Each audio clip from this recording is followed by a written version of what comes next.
Good morning, students. Today we are going to discuss about C programming, and in C programming we will discuss further about a function. In previous session, I have discussed regarding the function. Function is a set of routines. That means it is the building blocks of the programming language. By the help of function, we can divide a program into different modules. That means we can say function play a major role in programming, not only for C, C++, Java and etc. Because it is very important. Functions are classified into two types. Functions are classified into two types. Here you can see. First is that functions को we can divide, we can classify it into predefined function. First is predefined function. Predefined function. Predefined function what? What is predefined function? Predefined function is such a function which is defined by itself. यानी पहले से वो function define किया हुआ है. That means आप उसे create नहीं करेंगे. You can use only these functions like predefined functions, printf, and functions always denote by this symbols like this parenthesis. Okay, printf for output function. Second is scanf for input functions. That means and one thing is very interesting in predefined functions. Every functions are designed for a specific task. यानी function कहता है कि अगर आपको input चाहिए, that means if you want to take input from a user, so you must use a scanf function. Without a scanf function, you cannot take input from user.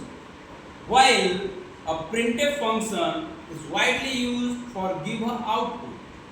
यानी कि हर function का एक अपना स्पेसिफिक स्कोप है, task है, और प्रत्येक functions में कुछ डिफाइन करने का तरीका है. सपोज जब हम स्कैनफ फंक्शन की बात करते हैं तो हमें we must define the format modifier. जैसे हमने स्कैनफ यहाँ पे लिखा तो क्या if we write this code scanf functions काम करेगा? हमें क्या डिफाइन करना होगा?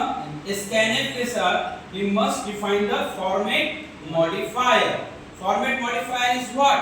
%d, %c, %d. ये format modifier indicate that, या indicate करता है, बताता है कि आप किस तरीके का इनपुट लेना चाहते हैं. और इसके साथ ही साथ आपको क्या डिफाइन करना होगा? %, ताकि ये एड्रेस को होल्ड करेगा जो आपने इनपुट लिया. दैट मीन्स एक चीज तो क्लियरिटी हुई कि स्कैनफ फंक्शंस अकेला काम नहीं करता. उसके स्कैनफ फंक्शन जैसे ही आपने डिफाइन किया, इस ब्रैकेट के अंदर यानी पैरेंथेसिस के अंदर आपको फर्स्ट डिफाइन करना होगा फॉर्मेट मॉडिफायर, सेकंड डिफाइन करना होगा एड्रेस का होल्ड, और फिर वेरिएबल जो आपने यूज किया है. ये हमारा कौन सा फंक्शन है? Predefined function. और अब हम लोग क्या करेंगे? Now today we are going to implement and discuss about the user defined function. User defined function क्या होता है बच्चों? User defined function is such a function. User defined function. User defined function. यह कौन सा फंक्शन है?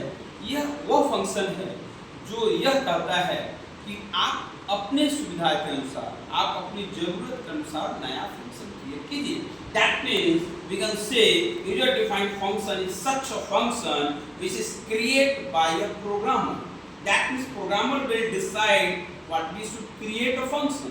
But अगर आपको create करना है, if you want to create a user defined function, you must use the reserved keyword void. Without void, you cannot create a user defined function. Void क्या हमारा? एक return data type. void क्या कहलाता है? Return data type. Suppose हमने यहाँ पे define किया void ci,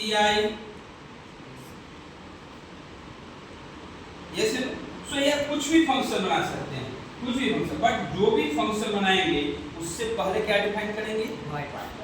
okay, so now अब हम एक एक करके कोड करेंगे. Here you can see coding करने जाएंगे, कैसे फंक्शन यूज होता है, कैसे हम लोग इंप्लीमेंट करेंगे यूजर डिफाइंड फंक्शन को, ये समझना है। So let's start. First we will define